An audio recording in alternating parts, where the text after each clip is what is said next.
Déjala acá para que el sonido quede bueno. Más nítido. Todavía no la he abierto porque pues les quería comunicar si es también pertinente. Ya estaba funcionando, ¿cierto, Pedro? Ya está. Si es pertinente la creación de esa página dado pues que hay unas señoras pues que como no manejan bien el computador y estas cosas, eso, pero en general yo pienso que puede ser un buen recurso para que podamos allí enterarnos y profundizar en algunos temas que yo les iré planteando. Bien, entonces después yo les doy la dirección virtual. Bien, bueno, entonces estamos diciendo en cuanto a esta pequeña contextualización que la iglesia está en el mundo entre unas realidades concretas, entre unas realidades difíciles. Estas realidades están marcadas por cambios, por encuentros con las culturas, encuentros con la sociedad. La iglesia es fuertemente criticada, la iglesia es enormemente cuestionada. Bien sabemos que a la iglesia siempre le están exigiendo más. A la iglesia siempre le están buscando alguna debilidad para poderla criticar. Esa es la realidad de la iglesia y no podemos ser ajenos a ese contexto. Entonces, cuando estemos avanzando en el estudio de esta materia, tengamos en cuenta que estamos llamados a una misión dentro de este mundo complejo, dentro de este mundo que está en antivalores con la iglesia. Lo que predica la iglesia, el mundo lo está diciendo, el mundo lo está negando. Entonces, no perder de vista ese contexto en el cual se encuentra la iglesia, entre una realidad compleja, difícil, que está atacando y que está contradiciendo a veces de una manera violenta la misión de la iglesia. Por otro lado, la iglesia presenta un sentido salvífico y escatológico. ¿Qué significa esto? Que la iglesia está entre estamos haciendo una contextualización.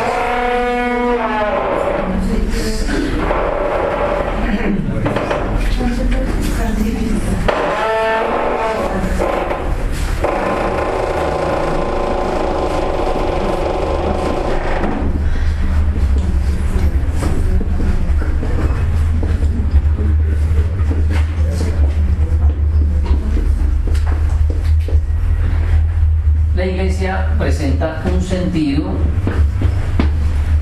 salvífico escatológico. ¿Qué significa esto de escatológico? Es el acercarse a las realidades finales de nuestra historia de la salvación.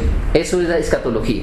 La escatología es vivir las realidades finales del fin de nuestra historia, la plenitud de la historia de la salvación. Eso es lo escatológico.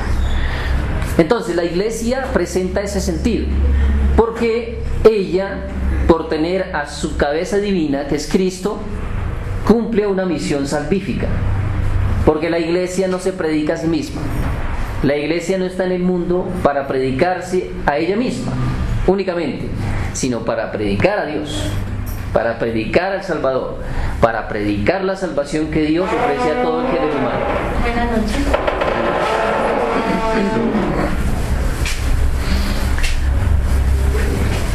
Entonces la iglesia desde ese punto de vista también es un misterio de salvación, en el sentido que no es solamente una institución orgánica, no es solamente un elemento social definido y absoluto, sino que también tiene dentro de ella misma una misión eterna, una misión salvífica, un misterio de salvación. Ese es un elemento importante en la iglesia, en la eclesiología, que ella es misterio, es sacramento de salvación también de Dios. es un signo de la presencia de Dios en el mundo temporal y eterno. Y por otro lado, la iglesia también presenta una historia. La iglesia tiene una historia. La iglesia ha desarrollado una historia social, una historia concreta a través de la humanidad, a través de los procesos culturales. Esa es otra característica de la eclesiología. También la iglesia presenta una jerarquización.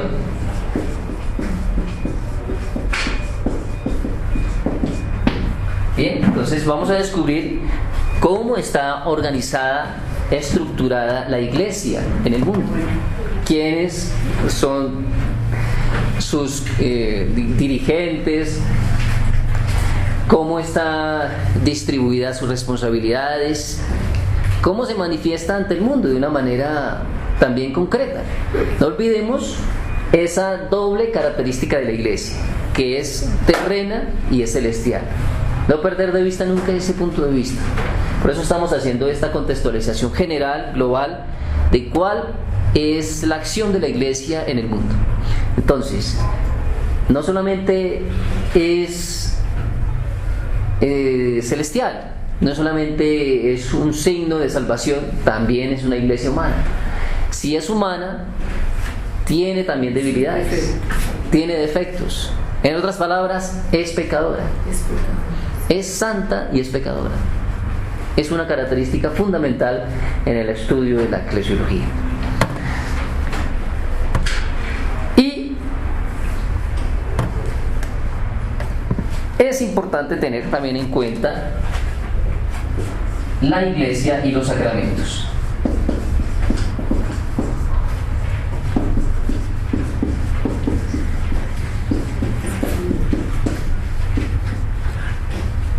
Bueno, entonces, con esta estructura lo que yo quiero presentarles es un contexto de la función, de el hecho de la iglesia en el mundo, que tiene principalmente estas características. Bien, este no es el programa. Lo que estoy aquí presentando es una realidad general de cómo se puede entender el tema de la iglesia de una manera general.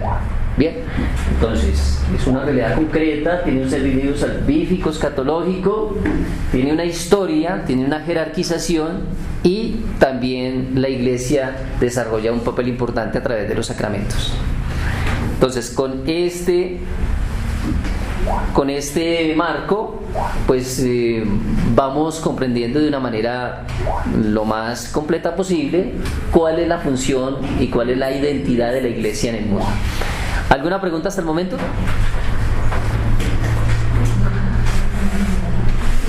¿Ninguna?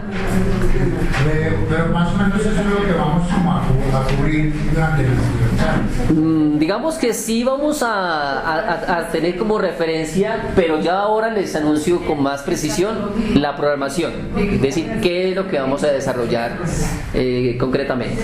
Esta es una presentación general, ¿sí?, de cuál es la iglesia y su función, su presencia en el mundo, sus características principales. Es que esto es importantísimo para seguir los otros temas, tener eso. Esto es como unas referencias, como los caminos por donde queremos transitar.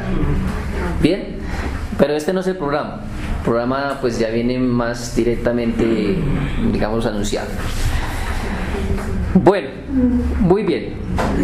Vamos entonces ahora sí a entrar propiamente en materia. Hablemos de una programación. Entonces, un programa.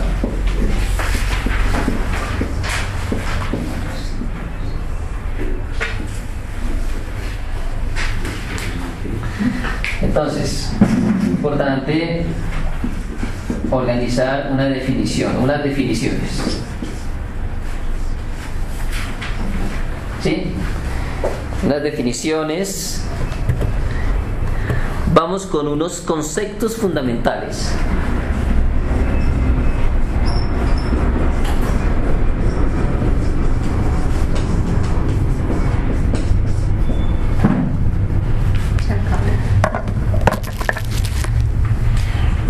Vamos con esta temática de los padres y teólogos de la Edad Media.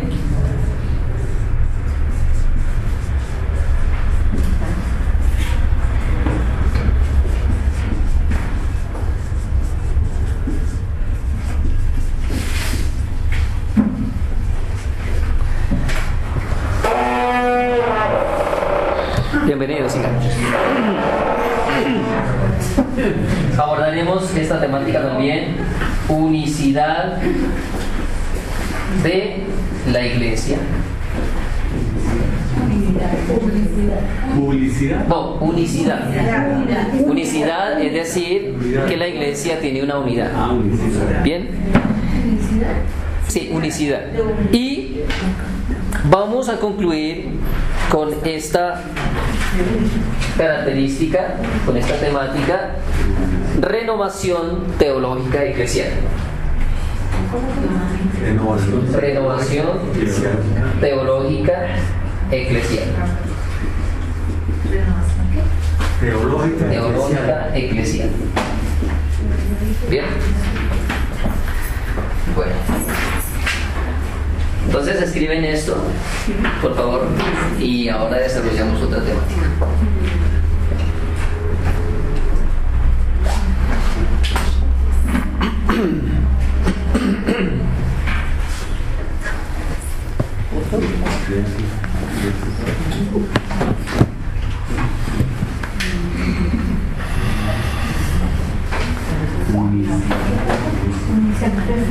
Bien, ¿ya escribieron todos? ¿Sí, ya?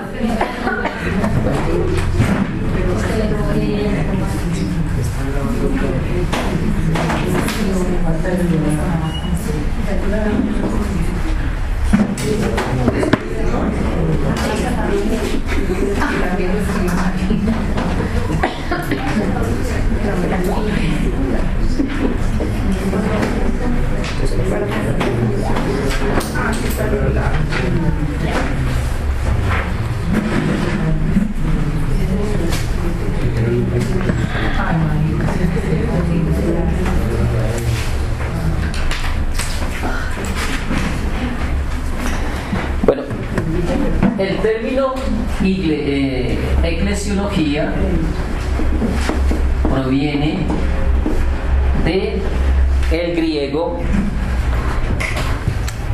eclesía,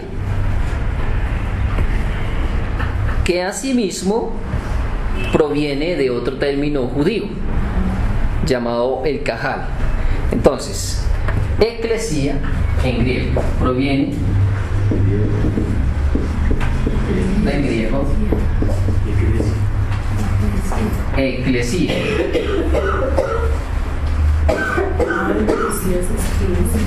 Es griego, ¿no? Pero eso es en griego. Por eso. Eclesía. Bien. ¿Qué significa reunión o asamblea de gente? ¿Qué significa reunión o asamblea? Es que esto es griego. Esto es griego. De gente. Esta es una escritura griega. Ek, hay doble K, ek, cle, esta es una E, esta es una S, eclesía.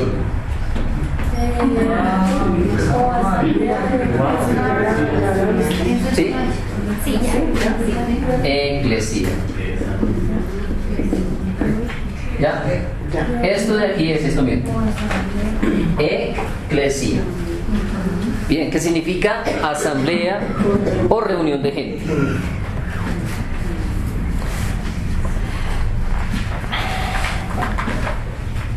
Bueno.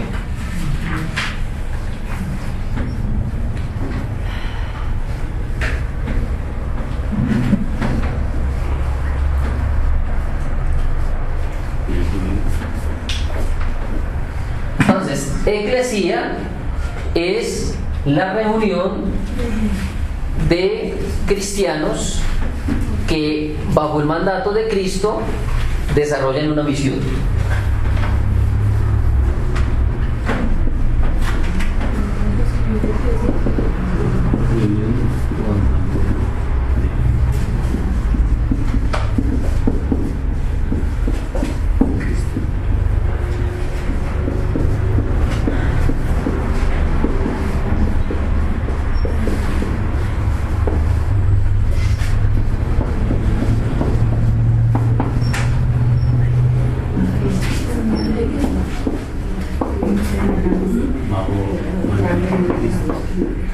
Bueno, entonces, una definición aproximada es la reunión de los cristianos, los cuales, bajo el mandato de Cristo, desarrollan una misión en el mundo. Eso podríamos decir a grandes rasgos que es la eclesiología. Ahora, ¿qué pasa? La Biblia ha tenido diferentes traducciones, porque este libro no se escribió en español. Este libro originalmente se escribió ¿en qué se escribió? Hebreo, arameo, griego. Algo de latín también. Entonces, ¿qué es lo que pasó? Como los judíos son digámoslo así, el receptáculo, la base de toda la tradición.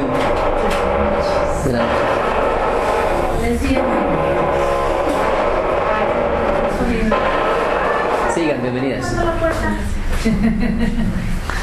¿Qué es lo que pasa? Pobre profesor. Es importante que no perdamos de vista dos aspectos. Quiero que los tengan en cuenta, por favor. Nuestra fe católica tiene su fundamento en la tradición judía. Esto no lo podemos perder de vista, porque los judíos fueron los que nos abrieron la puerta para la fe que nosotros en este momento profesamos. Entonces, esas antiguas disputas entre cristianos y judíos es necesario irlas limando. Es necesario.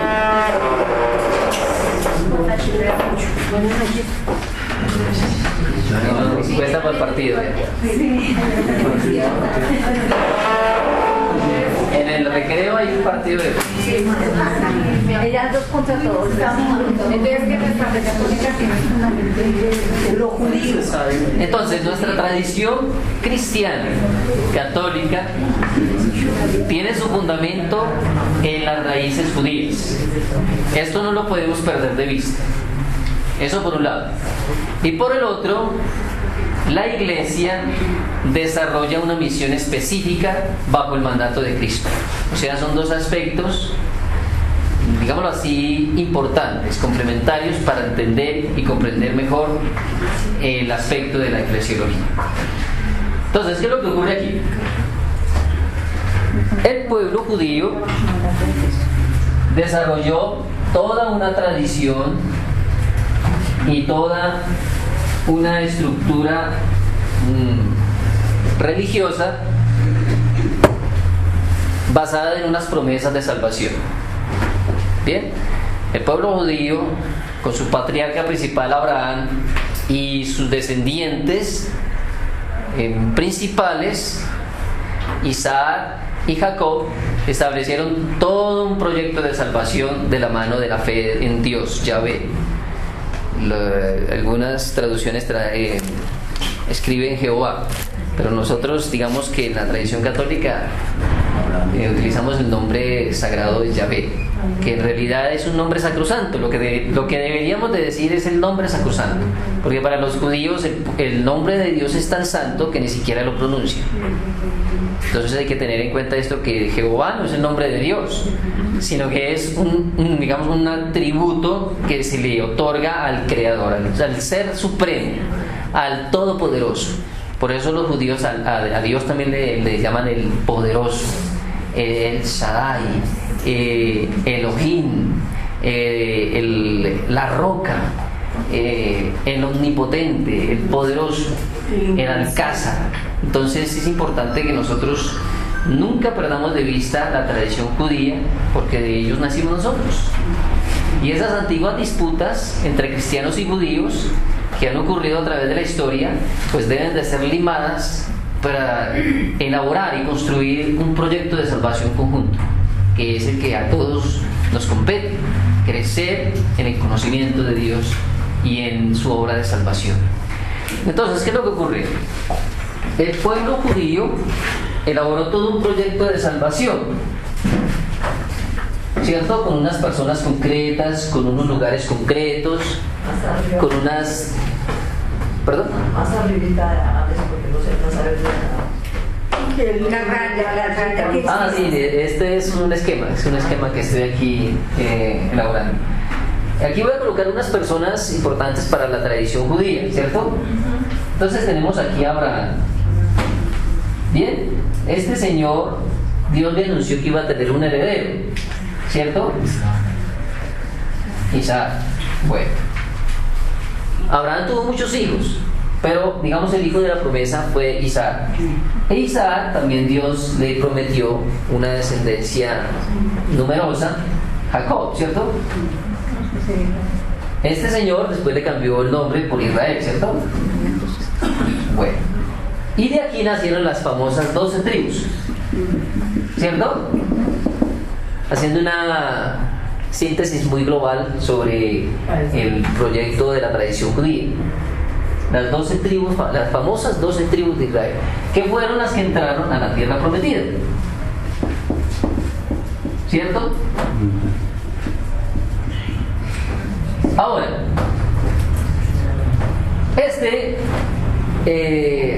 esta generación de Jacob y las 12 tribus tuvieron una prueba, un tiempo de destierro en Egipto, ¿cierto? Bueno, y después de 450 años que permanecieron allá, volvieron a la tierra prometida, es decir, a Palestina.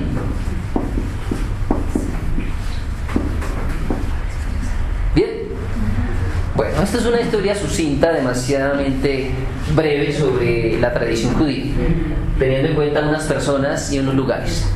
Entonces, de esto estamos aquí hablando aproximadamente unos 1700 años antes de Cristo, ¿cierto? 1750 años. Aquí, alrededor de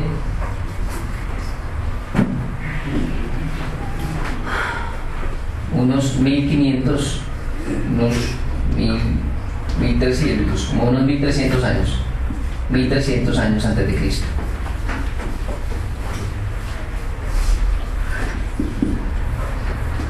Y se establece en la tierra prometida alrededor de unos 1100 años antes de Cristo.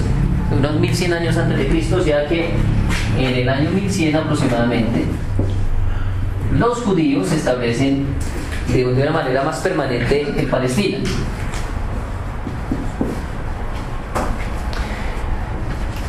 Este pueblo, los judíos, digámoslo así, que eran como el patito feo, eran como los diferentes de todos los pueblos cercanos del Medio Oriente. No tenemos aquí un mapa.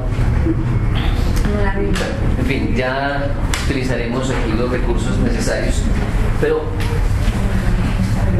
digámoslo así,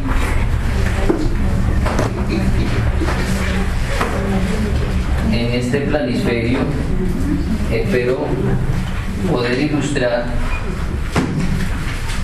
de una manera muy sencilla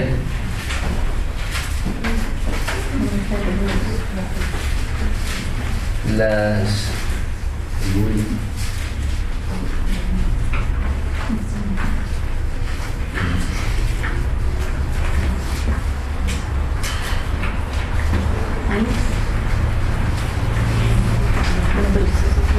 sí, espera un momento.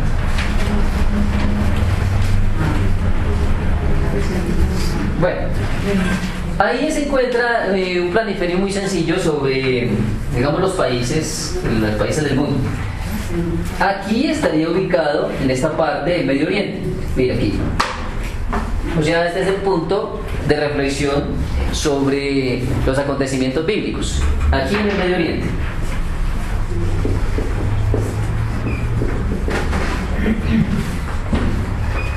Bueno, entonces, este pueblo judío ha sufrido algo así como unos destierros. Los han sacado de sus tierras, de sus digamos, de sus lugares de origen, de donde han vivido la mayor parte de su vida. Han tenido, digámoslo así, dos grandes destierros. Uno, tuvieron aquí, estos judíos, en el 720 antes de Cristo. 720 antes de Cristo lo sacaron y fueron desterrados por los asirios. Y en el 549 aproximadamente antes de Cristo por los babilonios.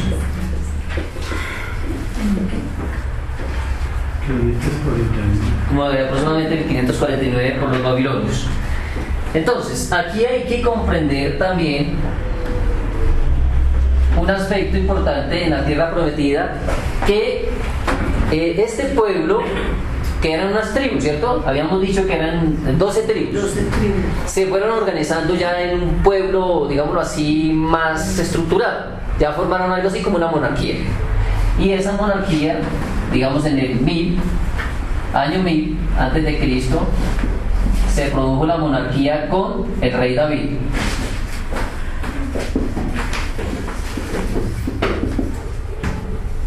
Bueno, en el año 1000 aproximadamente se produce una monarquía en cabeza del famoso rey David.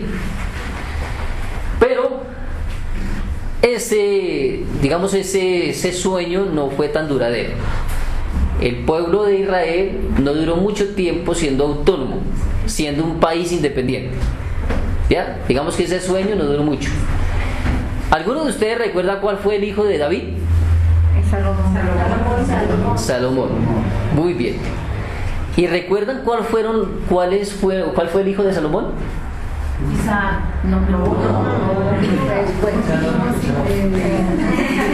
Bueno, no lo han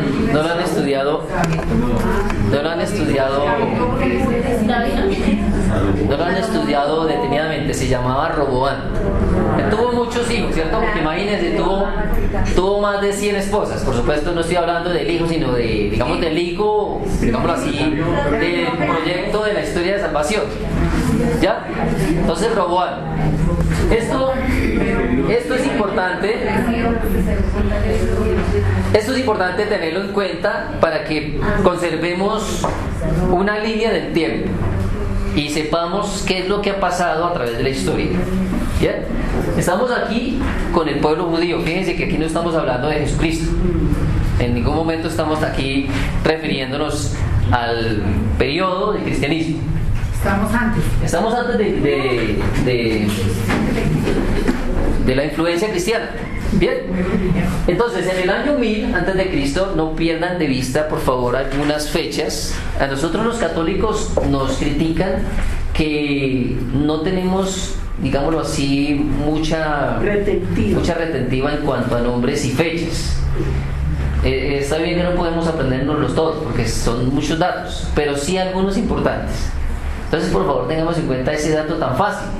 El año 1000 antes de Cristo reinaba el rey David, que fue un personaje muy importante en la Biblia. ¿Y qué pasó? Este señor era un guerrero. Sí, tal vez lo hemos recordado por toda la historia de la tradición bíblica. acerca de la vida de este personaje, pues que era guerrero, él peleó con un gigante, después hizo unas guerras por allá con los filisteos, después se apropió de otros terrenos y fue extendiendo los dominios de Israel, el pueblo de Israel. Pero digámoslo así, que el pueblo judío le guarda mucho cariño a este señor. Y para nosotros los cristianos también es un referente. ¿Por qué? Porque a Jesús en alguna ocasión le dijeron hijo de David. Entonces, fíjense ustedes que no podemos perder de vista la tradición judía, porque entonces quedamos despistados. Entonces, cuando decimos que a Jesús le decían hijo de David, pero hijo de David, ¿por qué? ¿Qué tiene que ver David con Jesús? Entonces no podemos desprender la tradición judía de la tradición cristiana porque están complementadas. Jesús fue judío. Entonces, válgame que es un dato importante que no lo podemos perder de vista. Ahora, volviendo al tema de David, fue un hombre muy querido por los judíos porque a pesar de haber cometido varios pecados, que también los conocemos en la Biblia, ¿cierto? Pues que hizo asesinar a uno de sus guerreros para entrar en un adulterio con la esposa de ese guerrero, que era un guerrero, un soldado sencillo, cometió muchos pecados en ese asunto. Pero ¿qué pasó? David es el prototipo del gobernante querido por Israel. Esa es la clave de David. Es el prototipo del gobernante que Dios quiere para el mundo. ¿Por qué? Porque fue un hombre, a pesar de sus debilidades, capaz de arrepentirse, capaz de transformarse, capaz de exponerse él mismo para solucionar el problema, capaz de entregar su vida para defender a su pueblo. Y eso no lo pudo olvidar el pueblo de Israel, a tal punto que ellos todavía siguen esperando el Mesías. Los judíos todavía siguen esperando el Mesías. Ellos no creen en Cristo. Entonces, David es un personaje clave en la historia de la salvación, no solamente de los judíos, sino de nosotros, los cristianos. Entonces, David fue el hombre temeroso de Dios, fue el hombre guerrero de Dios, fue el hombre que no le daba miedo defender a Dios, aunque Dios no necesita que lo defienda. Pero fue el hombre que confió plenamente en Dios, que se colocó de parte totalmente dispuesto a la voluntad de Dios. Eso es lo que le garantiza un estatus de privilegios en la historia de la salvación judía y cristiana. No le daba miedo decir que él hacía todo para la gloria de Dios y entregó hasta su vida por defender las leyes, la alianza, el pacto de Dios. Buenas noches, ya no pueden. Buenos días. Llegó la silla. Llega tarde, le quita la silla. Este hombre es el prototipo de hombre rey que Dios quiere para su pueblo. A él se le atribuyen también algunos salmos, porque su confianza y su relación con Dios lo llevó más allá de unas estrategias militares o de unas guerras a favor de la ley de Dios, a favor del plan de Dios. Era un hombre del corazón de Dios. Entonces, este es el prototipo de hombre que Israel no ha olvidado, el pueblo judío no ha olvidado. Pero ¿qué pasó? Su hijo no fue con ese talante, no tuvo ese talante que sí tuvo David. O sea que Salomón de alguna manera desprestigió y decepcionó el plan que se estaba construyendo con David. Recordemos, ¿cierto, padre? Cómo Salomón desvió su corazón tras los Baales, tras las estelas, tras las astartes, que eran como unas estatuas que los pueblos vecinos a Israel les rendían adoración y confianza. Los famosos Baales. ¿cierto? Eso de alguna manera provocó una ruptura en ese proceso de alcanzar un rey perfecto, un rey querido por Dios. Salomón no llenó esas expectativas. Y peor aún, los hijos de él acabaron de destruir la unidad de la monarquía judía. O sea, acabaron con un país que se estaba consolidando, lo acabaron. Acabaron por dividir. De manera que la parte sur, Judea, y la parte norte, después llamada Israel o Samaria, se dividió. Se dividió en el tiempo del hijo de Salomón. Y de esto ya van corriendo unos años, aproximadamente hasta el 720. Hasta el 720 a.C., cuando los judíos entonces los sacan del pueblo de Palestina, de esa región, del Medio Oriente. Los judíos son invadidos por unos pueblos cercanos, los asirios, que viven por acá un poco más adelante, los invaden, los sacan de sus tierras. A los judíos. A los judíos. Estos asirios, que estaban aquí instalados un poco más hacia el norte, se fortalecen con sus estrategias militares y amplían sus dominios e invaden al pueblo de Israel, aproximadamente en el 720. Ellos vuelven y retornan. Hay que recordar que en esas invasiones se llevaban principalmente a los reyes, se llevaban a la nobleza, digamos a los que estaban en la corte, a los hijos de los reyes, a las mujeres de los reyes, pero dejaban a los campesinos, ¿ya? Dejaban a los campesinos, a los comerciantes, digámoslo así, de la clase popular, ¿ya? Entonces los nobles, cuando regresaban otra vez, porque ganaron esa tierra de ellos, ¿cierto? Porque lo que pasaba era que los habían, digamos, sacado de sus tierras, pero ahora era necesario que retornaran. Pero ya encontraban ahí a los campesinos que tenían sus propias tierras. O sea que se empieza a formar un conflicto entre los mismos judíos. Claro, es como si de aquí, de este salón, se sacaran unas personas y después regresaran. Pues no, ya pasó aquí una información, ya se está dando una clase más adelantada, ya se están dando unos temas diferentes, ¿ya? Entonces se tienen que volver a adelantar.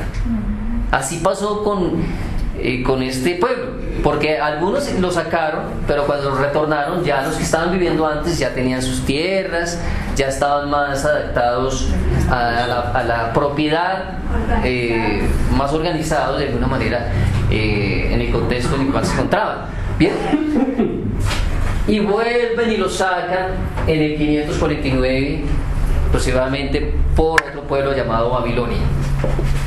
Pero yo, ¿por qué les estoy diciendo esto? Porque quiero que comprendamos este aspecto de la comprensión del concepto de eclesiología. Porque en el año aproximadamente, ¿ya puedo borrar esta parte? Sí. Padre, no copian. Nada, trabajado.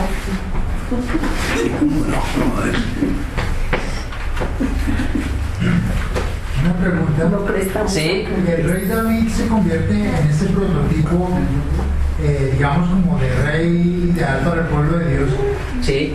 Me imagino que después, por el trayecto de toda su vida, o después de que, digamos, se convierte y comienza a hacer ya todo en nombre de Dios, a entregar su vida en honor a él. Yo pienso que en las dos etapas, durante y después.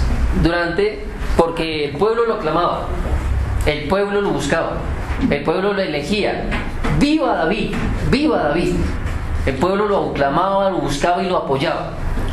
Y en las guerras que tenían con los pueblos vecinos, ninguno se le quedaba atrás desde que él convocara a sus ejércitos. Es decir, la gente le comía cuentos, la gente le camellaba, la gente le seguía la voz de David. Tenía palabra, yo creo que también tenía un don de autoridad enorme. Liderazgo. Tenía liderazgo. Claro, la gente le comía cuentos, la gente lo seguía y confiaba en él plenamente, a pesar de sus equivocaciones. y lo único, digamos, a los ojos de Dios que fue más que fue lo del soldado y esto, ¿cierto? Sí, hay un problema con un censo, ¿cierto?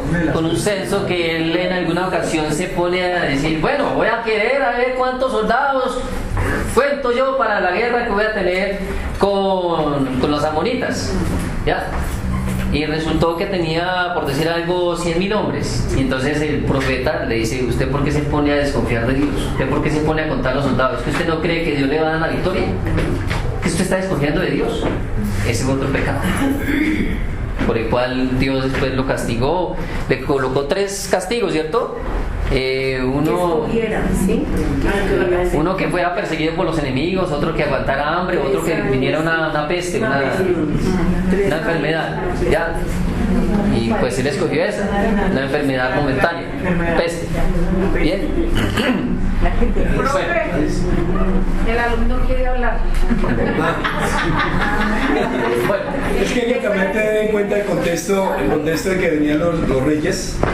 Recordamos que el pueblo de Israel envía con los patriarcas, luego pasa a los profetas, a los jueces, y después de los jueces el pueblo quiso tener un rey, que el último juez fue Samuel, el último juez de Israel, y comienza con Saúl, el primer rey, pero el pueblo quería tener un rey, e incluso Samuel regaña al pueblo diciendo que tenemos como rey al Señor, que porque quieren tener reyes, y el Señor accede a través de Samuel diciéndoles, nómbrales un rey, ponles un rey, para que incluso hay en Samuel, no tengo el texto, pero dice, póngales un rey para que les quite las cosechas, todo lo que hacía un rey. Y el pueblo, dentro del contexto histórico en que vivían, ellos no tanto por hacerle caso a Dios, sino por vivir el momento histórico en que vivían ellos mismos, quisieron tener un rey. Y fue peor. Y fue peor, aunque también el rey los congregó en ese sentido, y más surge como consecuencia de ese momento histórico en que se vivía, que todos los pueblos tienen reyes, ellos también quieren tener. bueno, muy bien. Bueno, continuando entonces con la temática, vamos a mirar entonces en el siglo III aproximadamente, en el siglo III se escribe, siglo III, antes de Cristo, se escribe algo así como una Biblia.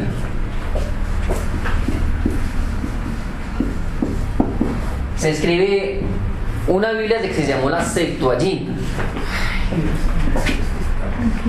Bueno, no es exactamente Biblia. Se escribe, digámoslo así, el texto hebreo, la Torah, del hebreo al griego. Se traduce, mejor dicho, se traduce la Torah Es como escribía el padre.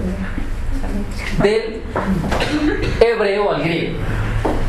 Ya les voy a explicar ese acontecimiento.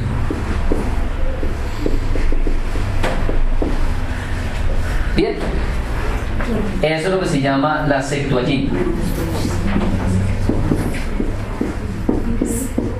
o de los 70. Cuando ustedes escuchen esta palabra 70, es lo mismo, Septuaginta, o de los 70, porque fueron 70 ancianos. Que decían, bueno, ¿ya? O de los 70. Bueno, no perder de vista estos acontecimientos, porque están involucrados, están interrelacionados. A ver, entonces en el siglo III antes de Cristo se traduce lo que es la Biblia para los, no es Biblia, es la Torah, del hebreo al griego. ¿Por qué? Porque habíamos notado que el pueblo judío lo fueron sacando varias veces de su propia tierra. Ahora, ¿cómo hacían para recordar las tradiciones, el culto, los profetas, la fe, la ley, en un pueblo donde no hablaban hebreo? Ahí está el conflicto, ahí está el problema. ¿Cómo hacer para conservar la fe judía, ¿cierto? La fe de Moisés, la fe del Levítico, de la Torá, de la ley, de los profetas. ¿Cómo recordarla en un lugar donde no se habla hebreo? Por eso estos ancianos ven la necesidad de traducir la Torá del hebreo al griego, porque en este siglo el idioma que imperaba era el griego. O sea, el pueblo de Israel fue invadido por muchos pueblos, no solamente por los asirios y por los babilonios, también fue invadido por los persas, después fue invadido por los griegos, y cuando nació Cristo, el pueblo judío, ¿por quién estaba invadido? Por los romanos. ¿Ya? Dense cuenta ustedes entonces que este pueblo judío, por ser la base de nuestra estructura de fe salvífica, escatológica, es necesario comprender qué le pasó, digámoslo así, a nuestros padres. Los judíos vienen a ser algo así como nuestros padres. ¿Qué les pasó a ellos? ¿Por qué construyeron lo que construyeron? ¿Por qué hicieron lo que hicieron? ¿Por qué dijeron lo que dijeron? He ahí porque no podemos desconocer ni descuidar toda la tradición y toda la evolución y el proceso de salvación judía. Por eso no lo podemos descuidar. ¿Ya? Entonces, ese libro, eso de la Torah, pero ¿qué libro tenía? La Torah es como si fuera la Biblia, pero es un error decir Biblia. Yo hasta lo escucho, La Torah es la ley. Digamos la ley. Así se escribe, ¿sí? Con H. La Torah. La Torah Era la ley. es la ley de los judíos. ¿Bien? En realidad, si hablamos de todo el conjunto del libro religioso de los judíos, se llama la Tanakh, que es el acróstico así. ¿Ya? Torah, Anawim, Nevi'im, Aleph y este es el Códex, algo así. Esto es un acróstico. Este sería, digamos, las siglas de toda la estructura de la Biblia completa hebrea. Porque la Torah es como si fuera el Pentateuco, lo que nosotros conocemos como el nombre del Pentateuco, que es el libro principal. Es el libro principal que todo judío debe conocer. Esa sí es la Biblia judía. Y la Tanakh es el acróstico de cada uno de estos, que significa la ley, los históricos, los profetas, los sapienciales, que nosotros también los tenemos, ¿cierto? Ley, históricos, profetas, sapienciales. Esto es, se me pasa, no. Ese es el acróstico. El nombre completo de la Biblia, Biblia entre comillas, judía, se llama la Tanakh, pero es un acróstico que cada uno de ellos tiene su propia representación, ¿cierto? Y este es la Torah, la T, es la Torah. Entonces, en el siglo III se empieza a traducir del hebreo al griego. ¿Qué? La Torah, el Pentateuco. Ahora, ¿algunos de ustedes saben por qué esos ancianos se reunieron a hacer esa tarea? ¿Por qué se imaginan ustedes que se pusieron a hacer esa traducción?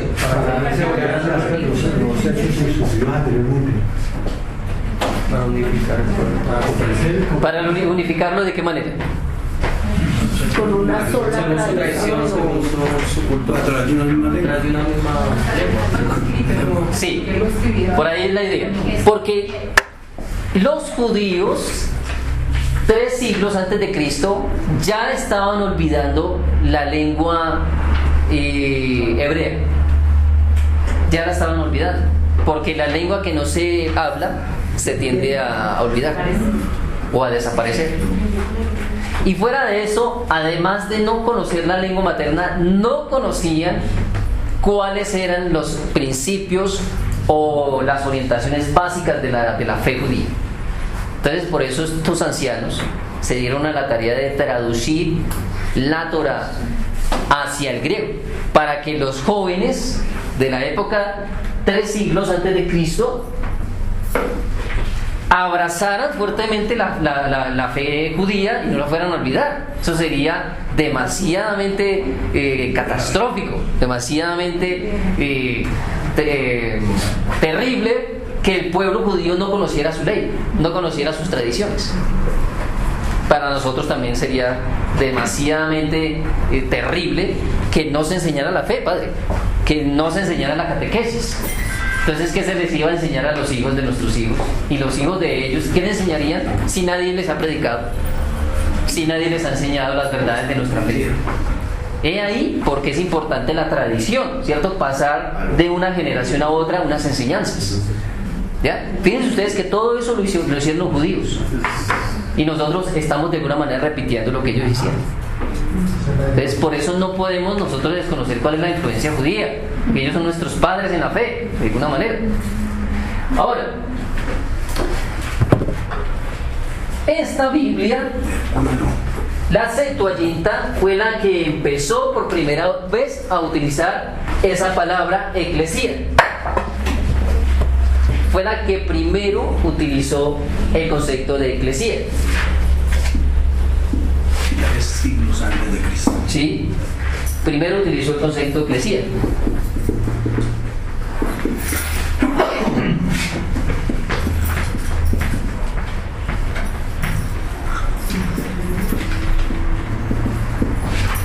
Basado en otro concepto propio de ellos llamado el Cajal.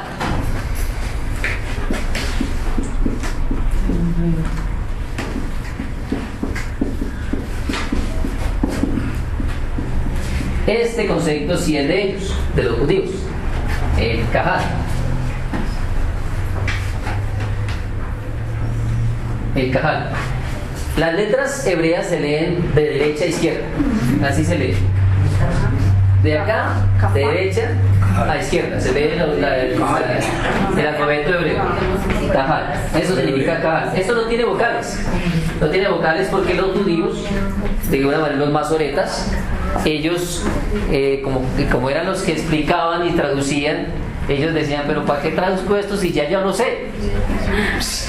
Ya yo me sé esto, ya para qué le coloco vocales y yo ya me la sé. Entonces, como eran los encargados de las traducciones y de la enseñanza de los textos, por eso no le colocaban vocales. Pero después fue necesario colocarle vocales porque volvemos a lo de ahora. Los jóvenes ya no sabían cómo se decía eso, los jóvenes judíos. Entonces, ¿pero eso qué significa? O sea, siendo ellos judíos ni siquiera sabían su propia lengua. Entonces por eso se dieron la tarea de volverle a colocar vocales, de volverle a colocar todas las estructuras semánticas, gramaticales, los géneros literarios que ellos manejaban. Bien, el Cajal. Así. Cajal. ¿Qué significa? Congregación y asamblea. En la sinagoga se empiezan a reunir. Cabal. ¿Qué significa? Congregación o asamblea. O asamblea, cabal. Cabal. ¿Ya? Entonces, cuando ustedes noten esa palabra, no se vayan a extrañar, porque es la manera como los judíos denominaban al tipo de congregaciones que ellos realizaban. Ahora, volviendo nuevamente al tema de los judíos que estaban desterrados para mantener sus tradiciones, ellos se fueron implementando en la construcción de unas asambleas que se conocen con el nombre de sinagogas. ¿Sí? Las sinagogas nacen con el propósito de seguirse reuniendo y actualizar la fe del pueblo judío. He ahí por qué tan importante cuando en la ley dice: escucha Israel, Shema Israel. No puedes dejar de escuchar a Dios. ¿Cómo lo hace? Congregándose y atendiendo la voz del pastor. Esto es muy importante porque, volviendo nuevamente a la introducción que había hecho en cuanto a la contextualización, la asamblea es un misterio. no es fácil de definirlo, está en el mundo, pero cumple una misión salvífica. Es como si fuera una levadura de Dios en el mundo, que va creciendo sin que uno se dé cuenta, pero va dándole forma y sabor al mundo. Cuando nos reunimos, estamos haciendo presente un querer de Dios de extender su voluntad en medio de las gentes. ¿Esto cómo se logra? Aquí, como estamos congregados. Este es un cajal, esta es una asamblea, esta es una eclesía.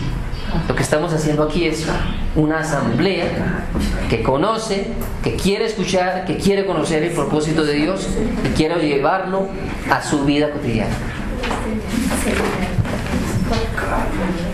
Bueno,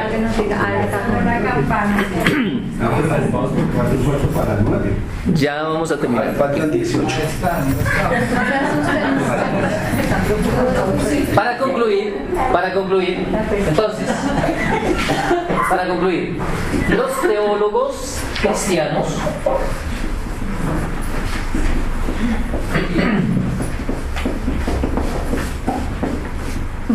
consideran la asamblea y la estructura religiosa del pueblo judío un preludio de la iglesia cristiana.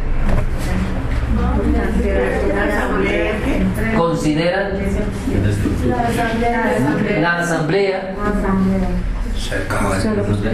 y la reunión judía, La asamblea y la estructura. sí, la asamblea y estructura judía un preludio de la iglesia cristiana. Eso es el resumen. En conclusión, por esta primera parte.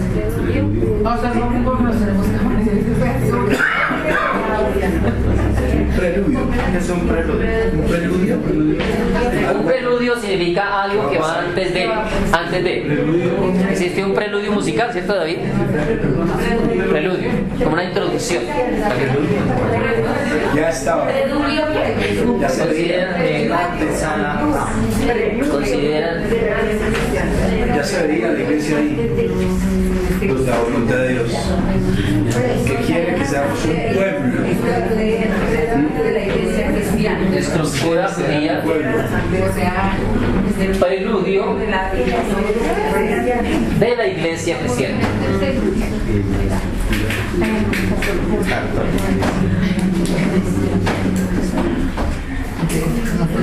Entonces, des en cuenta, hermanos, lo denso y lo importante que es conocer nuestra fe. Sobre todo conocer nuestras raíces, nuestra historia, para darnos cuenta cuál es nuestro origen, nuestro fundamento y nuestra naturaleza de ser, no solamente como un pueblo derivado y desarrollado desde el pueblo judío, sino de las enseñanzas que ellos nos han aportado.